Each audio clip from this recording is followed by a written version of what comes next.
Hi, I'm Morgan Lockhart, author of the magical romance A Spell for Midwinter's Heart. I also wrote video games for many years, Halo 4, Halo 5, Tell Me Why, and I'm here today to talk about one of my favorite things, which is video game romances, and do a little bit of tier ranking. To talk about these rankings freely, there will definitely be some spoilers. For any recent games, I'm gonna try to avoid really big spoilers, but I will do my best to speak vaguely when I can. All right, we're starting out strong. Shepard and Garrus from the Mass Effect series. This is definitely one of my very favorite video game romances. I was trying to think of why I and so many people love this so much, and I do think there was a little bit of the fact you couldn't romance him in Mass Effect 1. It built up like, oh man, I want this. You know, so many people were asking for it, and I think it was almost stronger that you couldn't until 2. I love that this one is built on, it's basically a friends to romance. You know, you're already really close companions, you've been through a lot together. But one of the other reasons that I love this one so much is how much Garrus works hard on being a good boyfriend. You know, you can constantly find these little vignettes about him asking for advice. He talks about reading books. He also really brings Shepard out of her shell. They have a great, wonderful dance scene where he gets the Shepard who has no rhythm to dance. I love how much this one exemplified that it's work, you know, even if you have this solid friendship and a great relationship to start with, that there's a lot of work. Not to mention just the way that their romance then gets swept up in a lot of those big moments, especially in the ending of Mass Effect 3. So I am gonna put this one all the way up at S.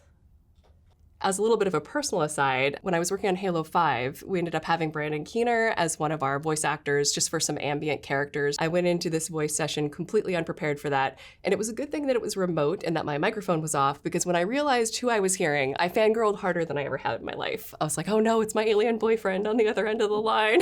What do I do? What do I do? Next we have Tali and Garrus. I really did love a lot of their banter. I thought it was very cute. That said, it remains in that kind of cute ambient storytelling. We don't really get to see a lot about how they are as partners, and it doesn't really end up playing into the main story that much if they're together. So even though I do love a lot of their adorable banter, I'm gonna have to put this one down at a C, because we really don't get to see that relationship develop very much, which I understand is a limitation of the medium, but I do want to say that I did love, I think their banter's adorable. Here we have another one that's very close to young Morgan's heart. Cloud, Aerith, and Tifa in Final Fantasy VII. Final Fantasy series were really one of the earlier series that had romance really as a major part of the storylines, even if I wouldn't call them necessarily romances. Final Fantasy VII was my first Final Fantasy that I played, and after that I did go back and play a lot of the others. And I really do think that the relationship between Cloud and Aerith, and then later Cloud and Tifa, was a big part of it for me. The Final Fantasy series has had really strong romantic subplots for most of the series, and it was one of the earlier ones that really did do romance well. And I like this one. I thought the romantic triangle was good, you know, that created some good tension. And even though it's not romance at its core, where the primary drive, I do think you can really see how first that desire to get vengeance for Aerith was a big part of it, and that later you could see how Tifa really helped Cloud rebuild himself with the confusion of getting his memories back. Those relationships were really well written and a good part of it. And as a little aside, young Morgan was so incensed at the ending of Final Fantasy VII that she wrote a letter to Square to be like, why would you not let Tifa and Cloud be together? I was so angry at how it ended. And now, you know, the remaster has done more for those of us who wanted them together. But still, I think, you know, this is a good one. I don't think it's as core to the story as some of the others, but I do think it's really good. So I'm gonna put this in a B. Oh my gosh, Master Chief and Cortana. So I don't think of this as a romance. That might be spicy, you know, but I tend to think that Master Chief is really one of those characters that straddles the line between a character and an avatar. And even though he does have a name and he does have a background, he has a lot of white space for player identification. And I think that's one of the things that makes Master Chief so enduring. And so I do think that a lot of the people who think that Master Chief and Cortana are in a relationship are people who wish they were in a relationship with Cortana. I think that's a little bit of player headcanon there. So as somebody who viewed their relationship as very important, but purely platonic, I have a hard time rating this one as a romance. We talked a lot in Halo 4 about how Cortana was Master Chief's humanity, and that was why that relationship was so important. She was his link to humanity. That said, it's not quite the same as a romance. So, I'm gonna put it as a C, because I do think that there is a really good relationship there. And if you want it to be romantic, you can choose that for yourself. You get that choice. 2 in a row that I worked on. Okay, Tyler and Michael from Tell Me Why. One of the things I really loved about writing this relationship was that there was a lot of tenderness. Tyler hasn't had a lot of experience. Michael, on the other hand, is very experienced, and he basically meets Tyler where he's at, and we made multiple paths through where you could choose if Tyler was more receptive, less receptive, but you could still ultimately always get to that kiss in the end if you wanted it. And so that was actually one of my very favorite scenes to write, and barely anyone sees it because I think most people are in on Tyler and Michael from the beginning because their flirtation is really cute. But if you don't, if you play Tyler as being a little bit more guarded, a little bit more difficult for him to open up and be receptive to romance because he's had so little experience, I think that scene it was one of my favorites to write, and I think it's good. I can't give myself an S. I'm never really good at giving myself really high ratings, but I am going to put us in an A. I think one of the advantages we had was being able to write a story where we could really bring both characters to where they're at in a romance. And I think that's sometimes hard in some of these stories to define that player identity, the player character identity with respect to romance. But because we did know all of Tyler's history, we could really write where both of them were at in their romantic journey and bring them together. And I think we did a good job. Next, we have Hades, and we have both Megara and Thanatos. I'm really excited to have this one on the entry because I think that something that Hades did that I haven't seen anywhere else, that doesn't mean it doesn't exist. It's a really good representation of polyamory in this if you choose to romance both of them. There are some games that will let you collect romances like Pokemon, but they don't really acknowledge that you're in a relationship with all these different people. It doesn't really enter into the story.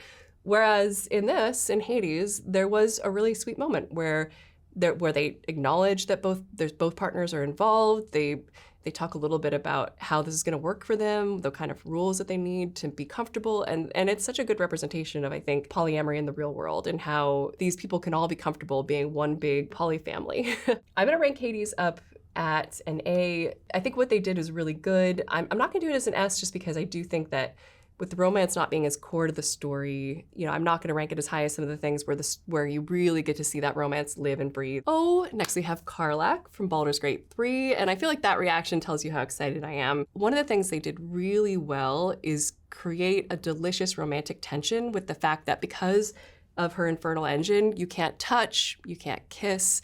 That's just romance catnip, having a really good reason why you might be forming this romantic attachment. There might be all this longing, but you can't be together. Oof, I love it. And then when it does happen, when you are able finally to come together, it's so sweet. And she really shares her love for life with you. And the relationship is so playful and so cute. And, it does have a really bittersweet ending. I am so grateful, Larian, for the epilogue that they added. Even though I did love the bittersweetness of what it was at launch, I appreciate that we got some more hope, and I appreciate that we have a possibility for that relationship to live on. For my girl Karlach, we're gonna put her all the way up at an S. Next, we have Max and Chloe from the original Life is Strange. These two have a huge fandom for a reason. Something I really loved about Life is Strange is they really complemented each other really well. Chloe really helped Max come out of her shell and be a little bolder, whereas nobody else really saw or validated Chloe the way that Max did. I think one of the most beautiful things that you can do in a relationship is simply witness and validate the other person. And obviously the ending to, how much that relationship plays into the choice you make, how it complicates that big choice you got to make at the end. I think that is beautiful. I'm going to rank this one up at an A.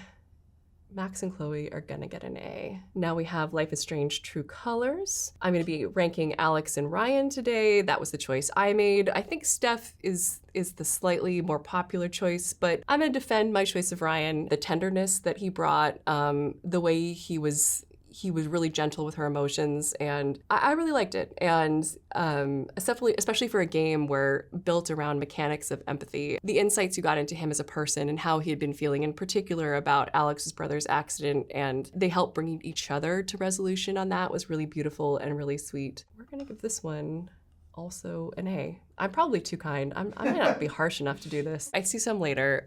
Don't worry. We're gonna get a slightly better distribution by the end. Next, we have Junlei and Pavarti from The Outer Worlds. I thought that the it was incredibly cute what we did get. That said, I think similarly to Tally and Garrus, and I think this is going to happen a lot in video games where you have side characters, we just didn't get to see it through as much as I would have liked. But what we did get was adorable. I mean, Pavarti was definitely my favorite character, and from the moment I realized, oh, she has a crush, I definitely squealed. I thought it was adorable. But yeah, I think we're gonna put this one down in a C as well, just because we just didn't get to see as much of it as I would have liked to have seen. Next, we have Farah and Imani from Love Shore. One of the things I really liked about Love Shore is that, you choose a full character path to take, all these different routes around this one big central weird and very cool premise and problem. But because of that, you really did get to dig in to each of those characters really deeply. The stories with those characters weren't side routes, they weren't side quests. They were a central part of the story. And the reason I ended up choosing Imani to go down mine is because I really liked the story of the mad scientist and her S-human champion. And even though she's guarded and, she's a little bit hard to get through, I still got the sense that she was into you too. She was trying not to be too obvious about it. She wasn't flirting, but you could tell Imani was into Farah from the beginning. And I think one of the criticisms about video games that's pretty valid is that oftentimes, up until the moment where you initiate the romance, the other character doesn't seem into you at all. It's like you're just, all of a sudden though, then you flip a switch and they're into you. And that was definitely not true of Love Shore. But I didn't get as much time with the story as I would have liked. I do think we could have done some more scenes. What we got was excellently written. So that one's gonna be a B. Next, we have Titus and Yuna from Final Fantasy X. One of the reasons that I love having this one here is because I think in most of the other entries that we have so far, all of them, the love isn't the point, right? And in most romance novels, I think one of the primary rules is that love is really responsible for, on some level, most of what happens. And I actually think that is true of Final Fantasy X. Obviously, there's other world-shaking forces. There's all kinds of wonderful, weird cosmological stuff happen that you unravel. But at the heart of it really is that relationship. That part of the reason that Titus stays is because of his love. Part of the reason he holds it together and everything he can was for Yuna. It is an essentially romantic story at its core. And also really well done. And so I'm gonna put that one all the way up at an S because the romance was so much a part of everything that happens in Final Fantasy X, that one's going up at the S with Karlach and Garrus from me. Next we have Sylvia and Saffron from Potionomics. I love Saffron's story because it's very much a story of risking caring again. She has had a lot of loss, and so her journey toward being able to connect with Sylvia as friends, but then later as lovers, is being able to risk having her heart broken again, especially because she's longer living than humans. And so that's part of what holds her back. And so I thought this story was really cute due to really, really cute writing, really great backstory, and really a believable reason why she can't open up right away. I'm gonna put that one in our B. Next, we have Ellie and Dina from The Last of Us Part 2. Really beautiful. I mean, in the same way as this whole game, brutal, challenging, heartbreaking, for sure. The love for each other and the relationship they have does motivate a lot of both of their actions. The way that we get to see some of those hints of domestic life. Ultimately, Ellie can't let go of her revenge for this relationship, but the fact that she tries, and she tries to get there, it is beautifully done, beautifully written, same as everything in The Last of Us. I'm gonna put it in A just instead of an S, just because I do love a story with, a little bit more of a happy ending. Their first kiss scene was, that was a wonderful scene. And really the other moments they had were so memorable. Next we have our Inquisitor and Iron Bull from Dragon Age Inquisition. One of the things I love about this is one of the problems with a lot of video game romances is that there's no risk of failure. And that is definitely not true of some of the others, actually. I haven't brought this up in some of the others, but that was true of some of the others we've talked about. But this is very true in this, and a lot of the Dragon Ages are really great about creating complex enough characters that you can't just rank up a number with them, that you can have actions that will potentially ruin that relationship, because that's valid.